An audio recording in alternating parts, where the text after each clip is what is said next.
This is a Faith FM podcast. You're listening to The Faith Experiment with Robbie Berghan, right across Australia, right here on Faith FM. Hello there, and thanks again for joining once again. I'm Robbie Berghan, and you're listening to The Faith Experiment right here on Faith FM right across Australia. And on this episode of The Faith Experiment, which is episode number 60, I'm calling this episode George's Journey. Now, why am I calling that? You'll find out very, very soon. But if you are new to The Faith Experiment, this is the show where we talk about faith. We look at the ancient manuscripts of the Old and New Testaments, and we consider what value they have in today's society, and we put them to practice. And if you have been a long-time listener, you would know that you've heard my story of how I went from a non-believer to a believer, and the numerous people I've interviewed who have had similar experiences, but from different backgrounds. Well, on this episode, I am, if you can hear in the background, we are in front of a live venue here at a place called Jindabyne, which is down near Mount Kosciuszko in New South Wales. And it's really cold, but we are excited to be sitting here having a conversation with my new friend George. Hello, George. Welcome to the show. Thank you. Now, George, we met briefly yesterday for the very first time, and you and your wife sitting here off the mic a little bit, Robin, and you shared with me just briefly some of the story of your life. And it was fascinating, the little bit that I heard. And we made the arrangement to meet up today and to record this episode, special edition, George's Journey of the Faith Experiment. So thank you for joining me on the show. Okay, thanks for being here. So, George, yesterday when we were talking, you shared how that you're from Ballina originally, right? Or currently in Ballina? Yes, we're in Ballina now. And yes. And where was and what was fascinating is that your wife Robin, you were saying how that you've hit the road. You're travelling around Australia right now. We are. So yes. where have you gone so far? We've been down to Victoria, and we ventured to Adelaide, and that was for a particular meeting at Christmas time. And then we came back to Canberra because we were coming up here to Jindabyne to come to the camp here. To come to the camp. Yeah, right. Because a friend of ours invited us up here. So what's your plans after here? Where are you heading next? Well, we're heading for the Wild West. Oh, okay. So you going across the Nullarbor? Yes. Nice. Yes. Have you done it before? No, we haven't. Oh, boy. Whatever we're doing now, we haven't done before. Oh, okay. We haven't ventured this far from home. Now, what fascinated me yesterday in that conversation was you said you won't be home for a few years. And that's it. That's the plan, eh? Yeah, we're intending to go around and smell all the roses. Wow. That's incredible. Now, George, you shared something interesting yesterday with me, just briefly. You have had... Do you mind me telling people how old you are? No. You mentioned you're 75, yes. Which I found surprising because looking at you, and people can't see you obviously, but looking at you, you don't look 75. Oh, I probably look like 80, do I? I was thinking a little bit younger than that. No.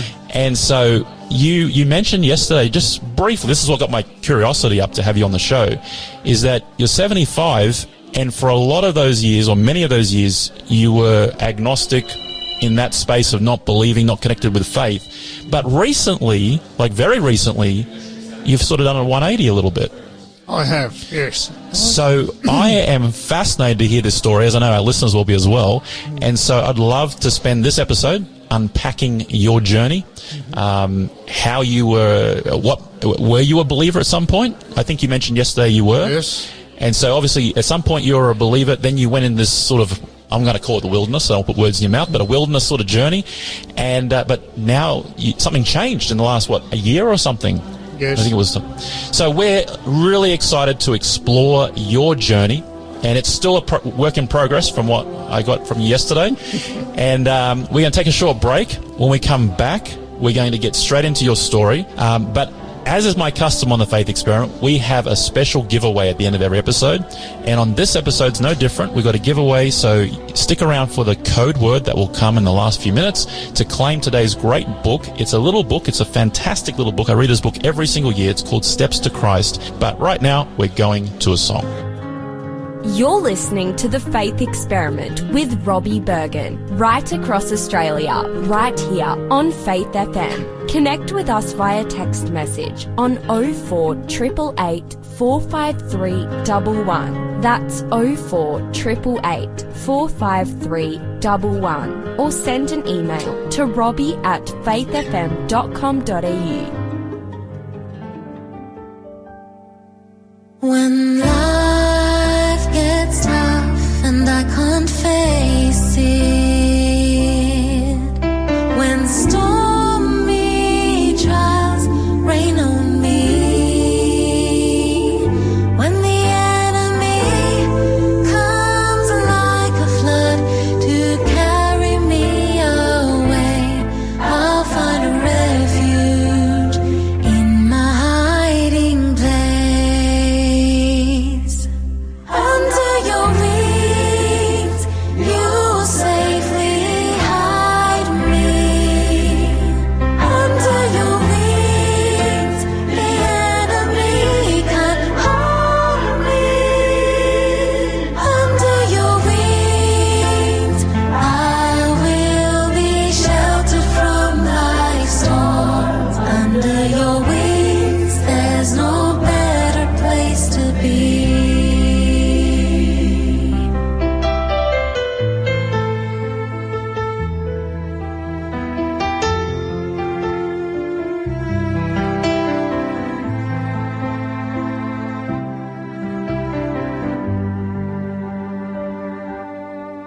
When friendships fail and I'm left lonely,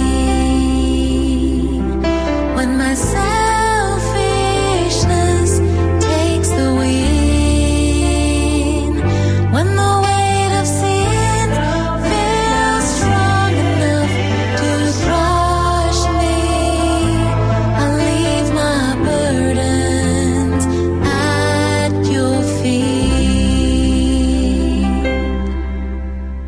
Under your wings, you finish the work you've begun. Under your wings, I'll work for you till you come. There's no peace in this whole world unless I'm in your arms. So keep me near you, keep me faithful until you come. Under your wings, you will safely hide me. Under your wings, the enemy can't harm me. Under your wings, I will be sheltered from life's storms. Under your wings, there's no better place to be. Until you come, I'll always run under your wings. This is The Faith Experiment with Robbie Berghan, right across Australia, right here on Faith FM. Listen live or listen later. Get the Faith FM app from your app store today. Welcome back to the Faith Experiment. This is Robbie Berghan, and this is episode number 60 of the Faith Experiment. I'm calling this episode George's Journey, and sitting in front of me here at Jindabyne, just down the road from Mount Kosciuszko, is in fact George. Welcome to the show again, George. Thank you. So let's back up a bit then. Where were you born? You're born here in Australia? No, I was born in the Netherlands. My parents were post-war immigrants. Father having served in the British Navy, and he came out here on repatriation Oh, okay. deal of veterans, etc. Yep. I was only 4 years old then. So you come to Australia at 4 years of age. Where do you move to? Where do your parents move to? We moved initially to Ocean Grove, which was an immigrant repository place, until you got placement or you could move to other. So Ocean Grove, for the uninitiated, is where? Is in Victoria on the coast. It's now a resort area, but back then it was an immigration. I'm glad I asked the question because I was thinking Ocean Grove, New South Wales. No. Okay, so Victoria, so you landed there, yeah. And then where did your parents end up settling? We ended up settling in Geelong. Okay. Because father was working for Shell at that time. No, they were building the refinery at Geelong. So that was. Now, to set the context for us, was your family religious at all? They were. Yep. Yes. So they were Christian? Yes. Yep. Very much so. And so growing up, you had like strong Christian education, those sorts of things, yes? Yes. So what sort of time frame are we talking about for this? What era? What decade? That'd be in the 60s. In the 60s? Yeah. In the Geelong sort of area? Yeah. Did you have brothers and sisters? One brother. So would you consider yourself at that point like a devoted follower of Jesus as well? Oh, yes. Very much so. Yes. So how do things progress as you go through, the difficult years of teens and young adulthood, those sorts of things? Anything change? When I went to left school and started working for the Commonwealth Bank, actually. Oh, okay. Yeah, and I enjoyed that, but the eventual aim was to go to Avondale. What were you wanting to study there? I was hoping to do some missionary work. Yeah. Here in Australia or the islands? Well, the objective then was to go to New Guinea, and that was the buzz of the day. But when you read the statistics, it's probably a good thing that I didn't. Missionaries there didn't last too long. It was very dangerous. And so where I was then, I was turning 20, so I had to register for the National Service, and from there I was called up. So that's what changed your trajectory from going down the missionary route? Very much so. Wow. And so describe for us that process of what happened with the registration for the draft and then the draft itself. Like how did it happen? How did you find out? Those sorts of things. You had to register, which was a card you filled in, and away it went. And then some months later, after they'd done this draw, you got a card in the mail saying you have to attend a doctor's, the government medical officer, and he will assess your progress for National Service. Then you went and saw him, and he put you through all the hoops and whatnot and did all these tests, and you didn't hear anything from him, and apart from them you got another little note in the mail. It was a card. You are to attend the Geelong railway station at da-da-da for transport to Puckapunyal, and you begin your National Service on such and such a date. Wow. I think it was the 3rd of July at that time. So here's a question that I don't know if you've been asked this before, and it might be a dumb question, but I know that someone's going to want to ask this question of you. Why did you fill out the form initially when you were told to register? Like, could you just not do it? Like, how would they know? Because it wasn't like there was computer systems and interconnected government networks and things. Like, so you got a request, you're told to register. Why did you register? Why didn't you not register? Because I know some people in that period were adverse to registering, right? Yes. So tell us about that. Adverse to registering, but they mightn't have had computers, but they did seem to have ways of finding out. And really, when I look back at it, of course, you had your driver's license, so they knew. It was pretty quick to sort of find you.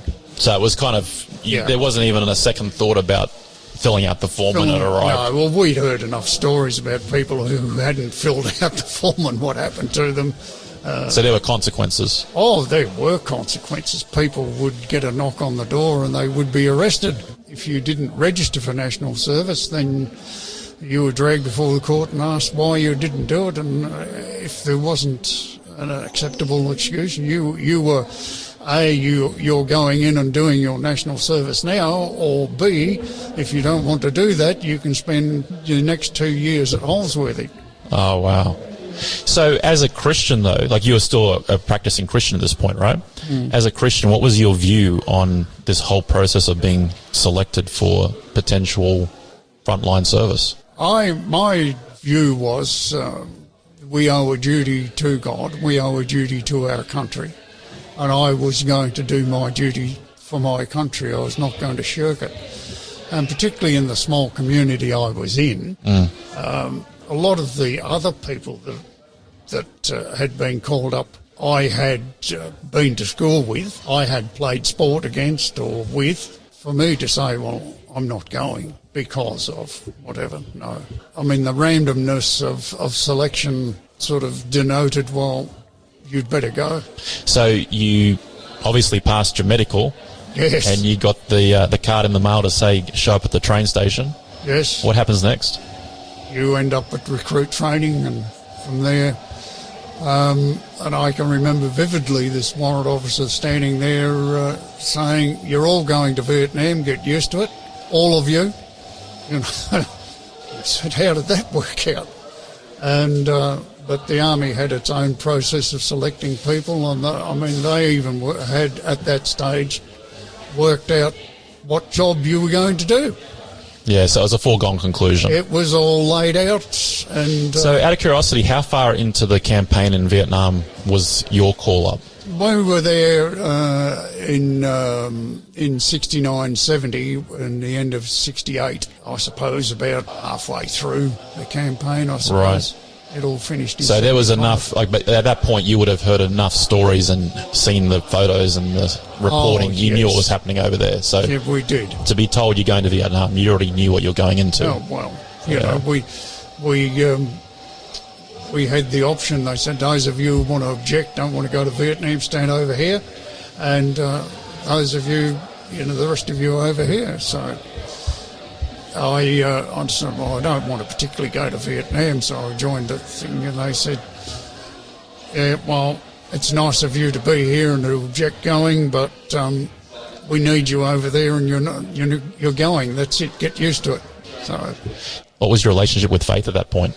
My relationship with God at that point was on a personal level. It was not on a political level or a level of why are we doing this? It had been enough. Carry on. We were supposedly peacekeepers over there, so, the old idiom of blessed are the peacekeepers, and that's what we thought we were going to do. I mean, none of us were gung-ho war heroes. In fact, none of the people that I was serving with were, could you say that they were all Audie Murphy looking for medals type. They went because they'd been called and they were doing their duty, and that was all we did. I remember our commanding officer saying, he said, the real soldiers are you people. He said, I don't want any gung-hos, medal-winning so-and-sos. You people that are hesitant and direct, he said, are more soldier than the rest. So how long was your training for before they sent you to Vietnam? We spent 12 months before we went. So the day comes on a boat, I'm assuming? No, plane. Oh, they fly you over? Modern army. Oh, wow. We planed in. So you get planed. Where do you end up in Vietnam? We end up in Nui Dat, is where we finally end up. That was our base. Ton Sanut Air Base was where we landed, or where the Qantas jet landed. Mm-hmm. From there we were airlifted to Nui Dat. You describe for us what was running through your mind. We were waiting there, and there were soldiers coming off, and we were lining up to sort of go on, and these guys were all saying 365, and as they passed us, and sort of looking at what's the 365, and I said to the guys, I said, they have just told us we've got 365 days left to go. For your tour? For our tour. Oh, boy. And they were laughing and giggling. Of course, we suddenly get hit with this and said, we're not laughing and giggling. Yeah. This is not funny. So what's day one like? Pick up your gear, put it here, put it there, your bed allocations here. You're up on the hill with SAS and D Company. You're their FO, so off you go. That was it. And the routine begins. Pick up your radio and pick up this and pick up that, and the routine begins. I remember the intelligence officer coming up. He said, "Just get your gear in there." He said, "You got a O group briefing in 30 minutes, so we expect you up there." It's that fast. That fast. Straight into it. You're into it. So we had to be. There were 4 of us, of course. Each company had an FO. And what's FO stand for? Forward Observer. Forward Observer. Yeah, we were artillery people, and our job was to advise the infantry or whoever we were with we actually called the artillery fire in for them. We called in the aircraft fire, air support, and also coordinated searchlight, whatever, and bombing, aerial bombing wherever we needed.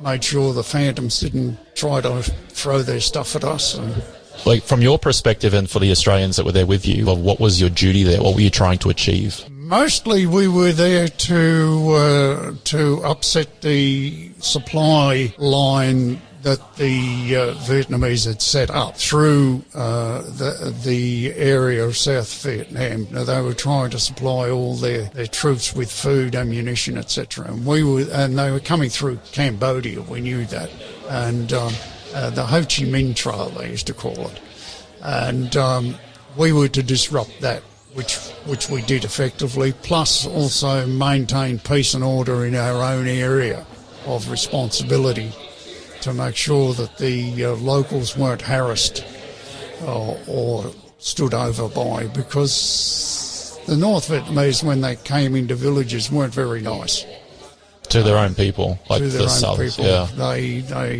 They butchered, and that's the only word that you can use. A lot of people unnecessarily and purely as a threat thing. If you don't do what we say, we will be back, and the rest of you will get this as well.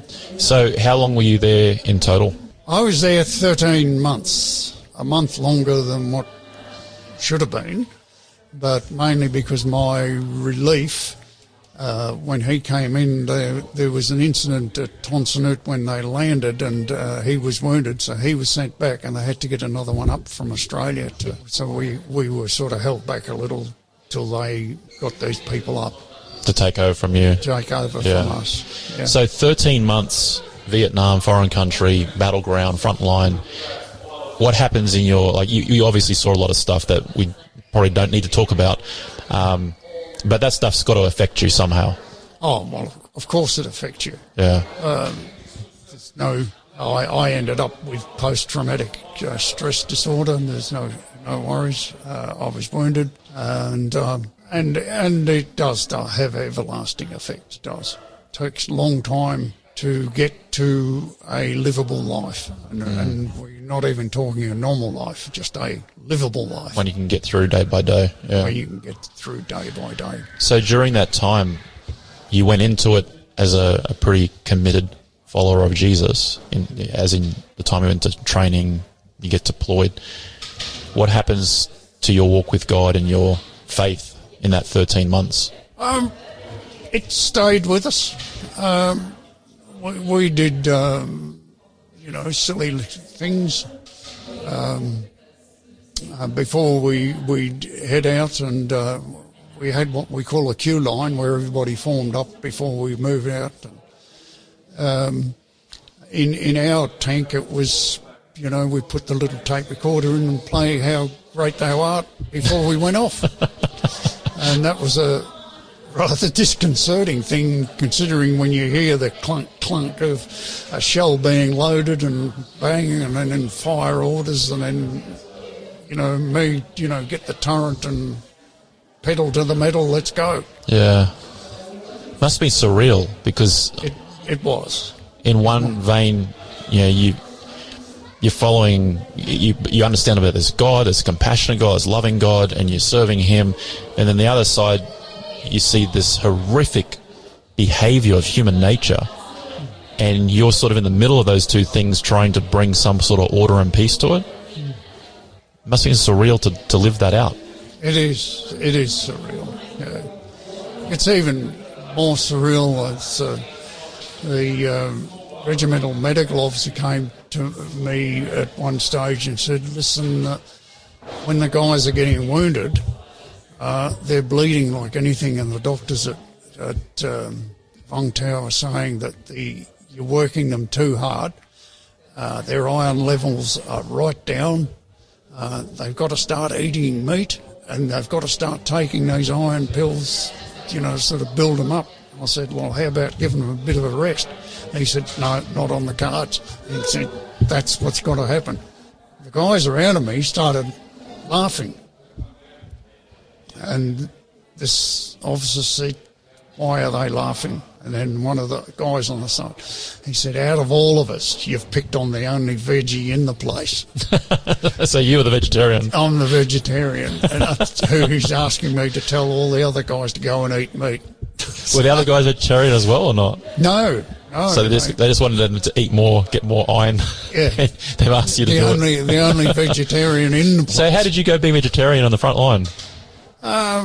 It was difficult, but ration packs were what they were. Yeah. We were pretty lucky. We got C rations from the Americans. We got the New Zealand dehydrated packs. But all in all, it was very difficult, but you could manage here and there. I mean, generally it was well known that I was a vegetarian, so that as they come and open the box and dump it upside down and say, well, that's the veggies, and he doesn't eat the pork, so that's ours. Well, this is fascinating, George. I'm really enjoying our conversation. We'll take a short break now. We'll go to a song. Just a reminder to our listeners, we've got a great giveaway coming up at the end of this episode. Stick around for the code word to claim your free copy of the book Steps to Christ. And we'll go to a break. We'll come back, George. We want to pick up what happens after Vietnam. The Faith Experiment is made possible because of people like you. If you enjoy what we are doing, please consider supporting us by making a donation on our website at faithfm.com.au/donate. I can feel when my mind starts to creep into doubt. On the days when the strength in my heart's giving out. There's a light, but it hides from me deep in the cloud. There's a voice that I need, but I don't hear a sound. Ever run into what I can't see, fighting out of all my unbelief. Father, even in my song will be, I know you will always carry me. It's inevitable. Set your promise to play on repeat in my head. When you meet my anxiety, put it to death. Ever run into what I can't see, fighting out of all my unbelief. Father, even in my song will be, I know you will always carry me. It's inevitable.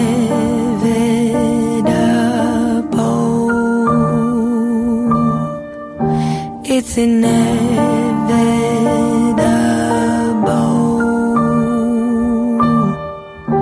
It's inevitable.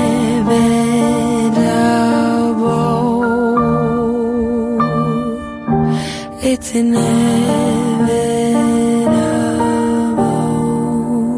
You're listening to The Faith Experiment with Robbie Berghan, right across Australia, right here on Faith FM. Welcome back to The Faith Experiment. I'm Robbie Berghan, and this is episode number 60 of The Faith Experiment, which I'm calling George's Journey. And we are recording this live at Jindabyne. It's a, what would you call this thing? Like a ski resort, I guess, up near the mountains of Mount Kosciuszko. There's no snow here currently. And you know the ironic thing, I was just thinking, George, as we're having this conversation, that it's Anzac Day today as we're recording this. And that must mean something pretty significant to you each year. It does. It's some people like to say we're glorifying war, and I say to them there is nothing glorifying about war. Right. If it comes to anything, we should do everything we can to avoid it. But unfortunately, our history shows that whether we like it or not, we are going to be involved in wars. Yeah. Even down to where the modern dictionary translation of the word peace is that time between wars. There is no talk of there's not going to be a war. There's always going to be a war. Yeah. In our history, there's always been a war. Now, growing up for me, both my grandparents served in various conflicts, mostly in the Korean War. And for me, Anzac Day was always honouring their service and the service of those who lost their lives in it.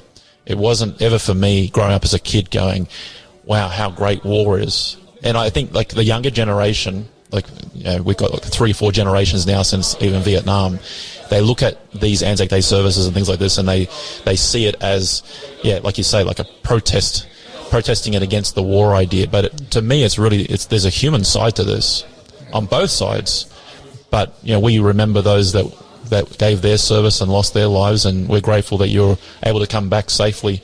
Obviously, you still carry all the scars, yes. Mental and emotional scars. For us, the veterans, it's a memory.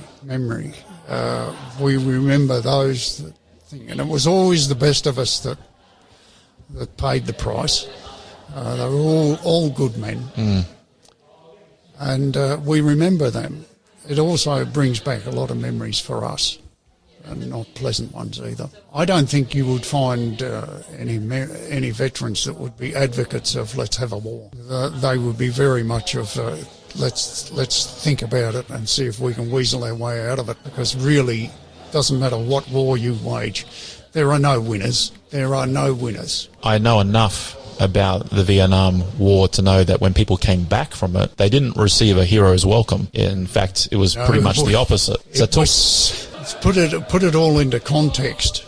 When we were being shipped to Vietnam, we were shipped out at 3 a.m. in the morning. We were quietly transported to the Brisbane airport when the airport was supposed to be closed. And we quietly boarded. Only those relatives that actually lived in Brisbane were aware of what was happening. And we were snuck out of the country to think. The same procedure when we came back. We landed at Sydney Airport at 3 a.m. in the morning. And I can remember very vividly that we were coming off the plane, picking up our gear, and most of us had to wait for other planes in the morning. And I remember this staff person coming up and saying, "You people get out of uniform, and if I see anybody around here in 30 minutes, I'll lock you up." No ticket day parades. Oh, no. So, what was the sentiment in the public at that time? Yes, there was opposition to it. There was a political movement was growing that we get out of it. These were not the decisions that the troops on the ground make, and particularly when those troops on the ground were national servicemen. I had to remind a number of people, listen, I didn't go because I had a choice. I went because you sent me. You people elected this government sent us. Now, if you can't abide by what's happened there, then you've got the problem. We just did our duty. So when you come back, how old are you? We were 22, all of us. 22. It seems so young, doesn't it, looking back? It was. Yeah. And it was a disruption for most people's careers, whatever they were doing. So you come back, you're still faithful, come in a relationship with God and all that sort of stuff? Well, I did. I told you that I had to wait for a relief and Yes. thing. Well, what happened there was he didn't turn up until the Thursday afternoon. Normal freedom flights, we used to call them. The flight back home? The flight back home. They left at 1700 or 5 o'clock in the afternoon on Thursdays. Here's this guy turning up at about 1300 in the field and wanting to have big chats with me. And I'm looking at my watch and saying, You got 2 hours, buddy. listen, buddy, they're over there, and there's some over there. These guys know what to do. See you later. That chopper you came in on, I'm going out on. Yep. That's my freedom flight. Oh, right. I left him there. He was stunned and he was looking at me and he looked at me all the way and I, looking as the helicopter was taking off, he was still looking at me. Wow. And I'm sort of pointing at him, sort of get focused on what you've got to be doing. But You know what's crazy? It's just, like, I'm hearing you tell that, and you were 22. I picture 22-year-olds today. I couldn't imagine them with that sort of level of responsibility. Like, half of them haven't even figured out what they're doing in their life yet. They're still playing video games. yeah. It's a different mindset, wasn't it? Yeah, well, it was. We went there as 20-year-olds, and I can remember our first contact. I was out with Tracker Platoon, and we had this contact, and I'm grovelling down in the dirt saying, what's happening here? This is, he doesn't even know me. I mean, the biggest problem I had in my life at that time was how to meet my next car payment. But you suddenly realised if you don't get up and react, you're not going to react. Yeah. It's a matter of life and death. Yes, these people are out to get you. So you come back to Australia. Did you go straight back into civilian life? Straight, I went from Sydney Airport back home, lunchtime back home. Mum and Dad were there, sort of thing. And I was in, tired, all the rest of it, and hello, I'm back.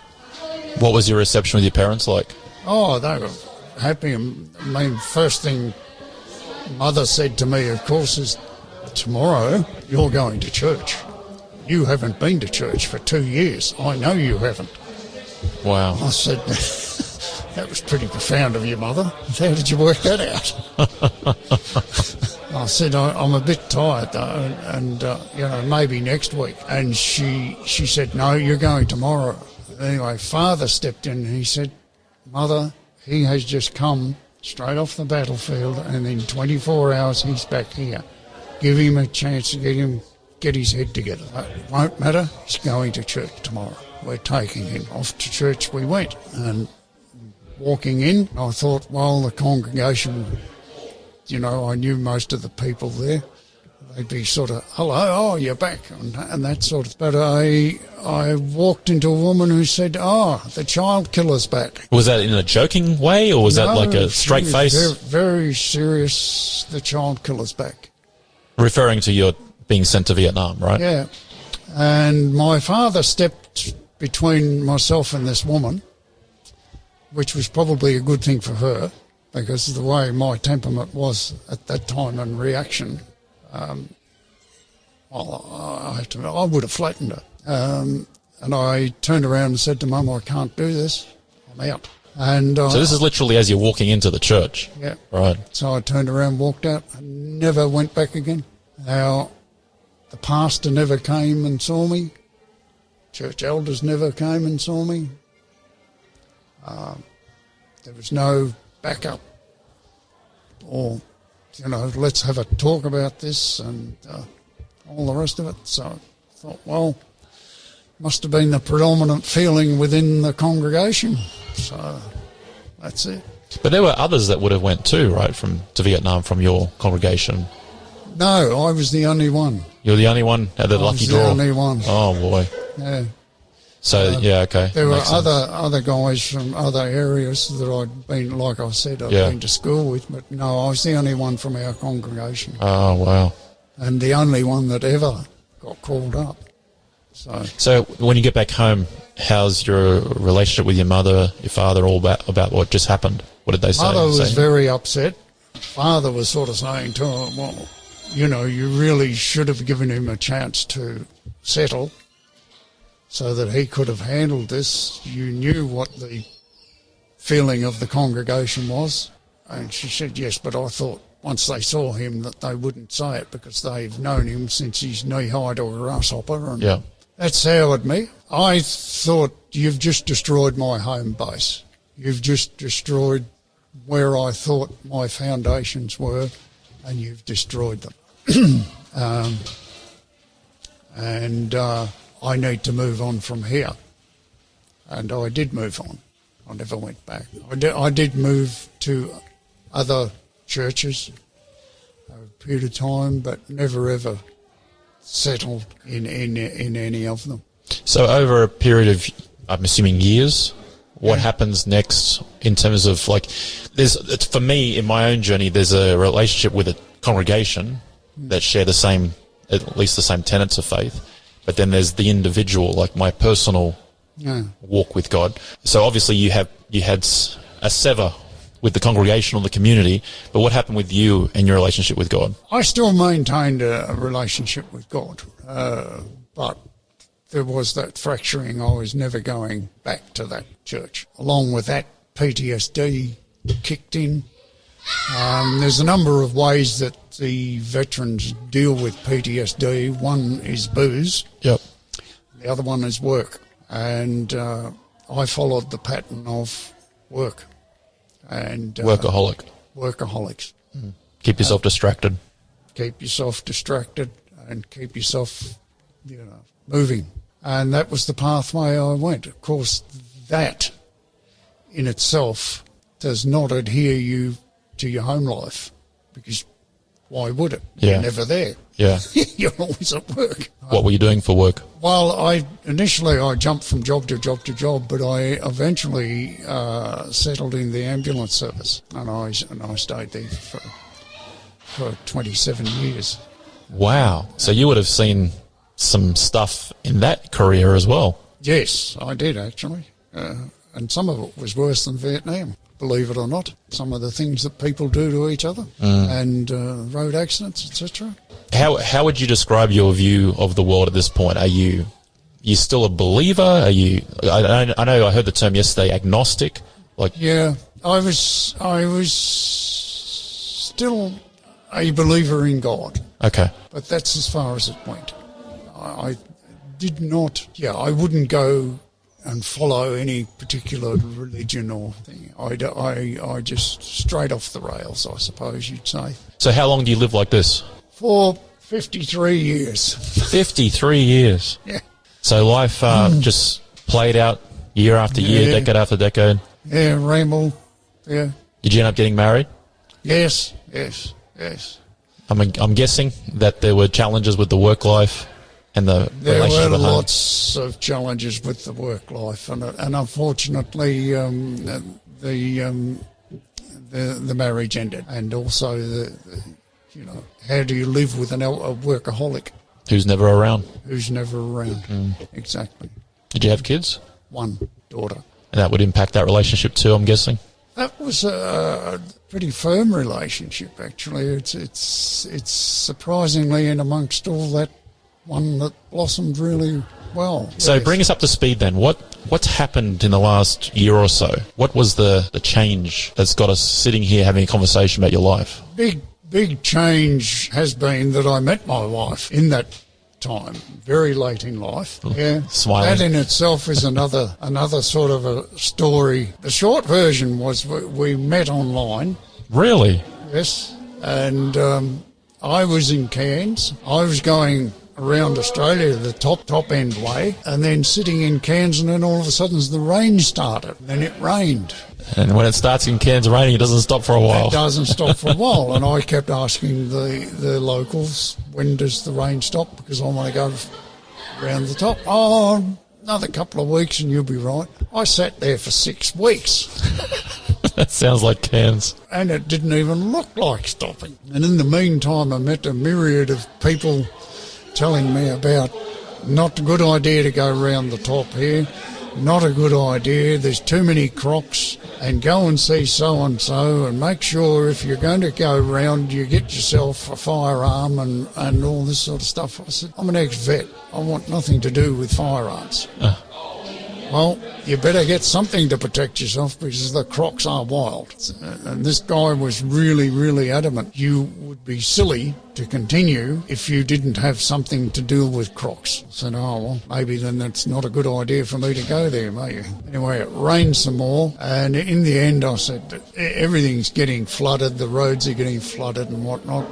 And if I stay here any longer, I'm going to be stuck here because you can't even get out of the place. So I started heading south. Now, I normally head south inland, the inland route. That was flooded, so I had to do the coastal route. And I went down the coast, and the rain was following me all the way and ended up in Ballina, of all places. And sort of looking around, and I thought, well, better late in the afternoon, better find somewhere to stop. And there was this caravan park just on the outskirts of Ballina. I thought, this is, and the little voice said, no, not this one. Anyway, and there's another one in town, and the little voice said, once again said, no, not this one. And I'm thinking to myself, apart from being 75 years old, now you're listening to little voices telling you, don't stop here, don't stop there.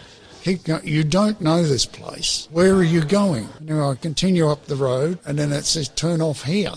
And there's this turn off that went down this hill, and I'm sort of looking on. Normally don't go down those sorts of roads. It's a bit... Anyway, I took the turn and down, and a kilometre up the road there was another right-hand turn, and there's this caravan park. And I pulled in there, and it was a beautiful place right beside this lake and dry, and it was great. And then the person there, the mechanic said, how did you find this place? I said, I don't know. A little voice told me to come here. I said, I went past 2 perfectly good caravan parks, and I ended up at this one. She says, oh, not many people who are travelling through find this place. It's a little bit out of the way. I'll say it's out of the way, but it's nice here. So I stayed there, and I met Robin and invited her out for a coffee at the local restaurant and whatnot. And she didn't tell me where she lived or whatever. Uh-huh. And...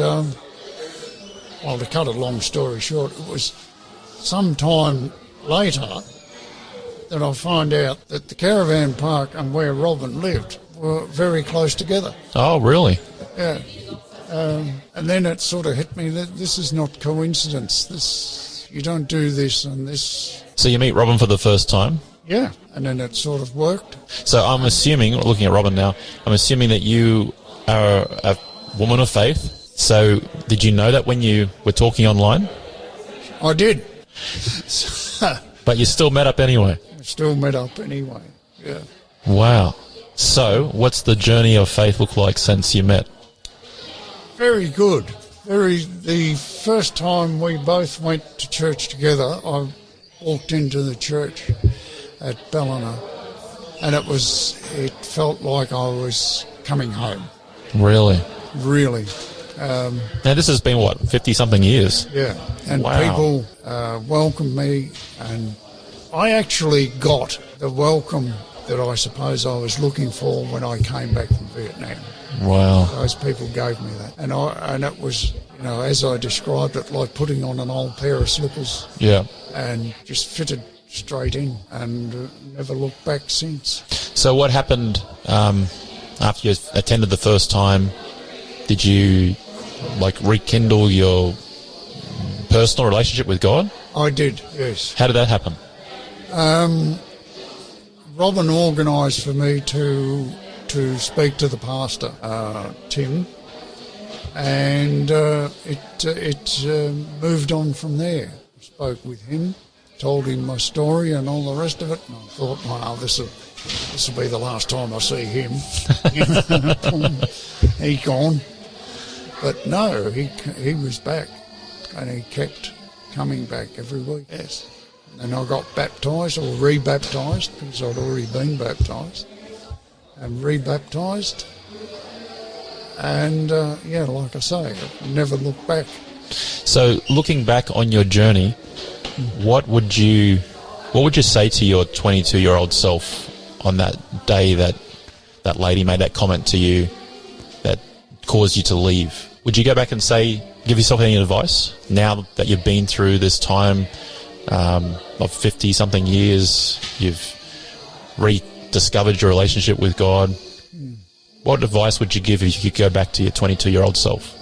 I'd probably say to myself, find another church. This church is against you. There's no two ways about that. I stormed out and said, I'm never, ever going back in here. That was the greatest mistake. So you regret that looking back? I regret that. Yeah, because, I mean, one person's comment, reflective of a congregation probably. Yeah. But, yeah, to have that impact you for the next 50-something years, like that's And I should have also realised that the group of women there were other members of the congregation that were good people, and they still are good people. Yeah. Very good people, actually. I've been to a lot of different denominations in my journey to faith. Yeah, and you know what I've learned? I've learned that there's not a single congregation on earth that's heaven yet. No. And it's very easy to, and I've heard people tell stories. I've got family that've had the stories where they've gone into churches and something's been said the wrong way, someone's done the wrong thing or didn't do something. Like I know people who've gone to church and they weren't welcomed, and so they took that as like, well, that's my sign, I'm not coming back. And I like to say this, and I'd like to hear your thoughts on this, but we can't allow our walk with God to be impacted by those around us professing one way or the other. You know? What's your take on that now? That is probably a true statement, but I'm from a human point of view, of course. Yeah. We're all pretty gregarious and we all want to feel accepted. Yes. And back in those days, you knew the whole thing that I had been part of was a touchy area with a lot of people. With Vietnam you're talking about? Yeah. What I wasn't expecting that it was a touchy thing within my congregation. Yeah, for the closest people that grew up with you. Yeah. So have you, like, did you hold resentment, like anger, hatred to these sorts of people and these comments? And No. I did at first, but I let that go years ago. Yeah. I had too many other problems to overcome. Yeah. And move forward. So for our listeners out there that might have a similar story to yours, being through difficult experiences with maybe their family, maybe their local congregation, what advice would you give them with all your experience now? Like, what would you say to them if they're currently where you were, at the age 22, 23? What would you say to them? What advice would you give? I'd say take a deep breath and rethink it, and rethink it when you're calm, and talk to people, and that is most important. You can destroy yourself for absolutely no reason at all. Well, George, it's been an absolute pleasure having you on the show today. We promised to give away a book, so if you take out your phone now for our listeners and text the code word #FE60, that's the hash symbol, FE for Faith Experiment, 60 for episode 60, so #FE60, text that to the number 0488 45311, that's 0488 45311, and the SMS bot will ask you for some details, and we will get to you this great gift, Steps to Christ. It's a little book, very easy to read, and it will lead you from wherever you are back into a living, breathing relationship with Jesus. So claim that offer today. George, any final thoughts to share with our listeners before we end the episode? Oh, the final thought is there's always hope. Oh, I love it. There's always hope. And I believe God will look after you. So just hang in there. just hang in there. Well, thank you again, George, for making the time to put this into a recording. And, it's been a privilege to hear your story. Thank you for what you've done for this country. Despite, the differences of politics and those sorts of things, it's still real people that have had to do a real job. And I'm just grateful you were able to come back safe. And it sounds like the later years are going to be more rewarding than the earlier years. So blessings to you and to your new wife. Thank you very much. You have been listening to The Faith Experiment with Robbie Berghan, right across Australia, right here on Faith FM. Connect with us via text message on 04888 453 111. That's 04888 453 111. Or send an email to robbie@faithfm.com.au and let us know what you thought of this episode. Hello there, this is Robbie. It's a bonus. Just letting you know that I am on the road again in 2024, and I am going to be taking the Faith Experiment to various towns, capital cities, and regional centres right around this great country of ours. To stay up to date, subscribe to our Facebook page and check out faithfm.com.au/events. And let's see if we can meet up in your town.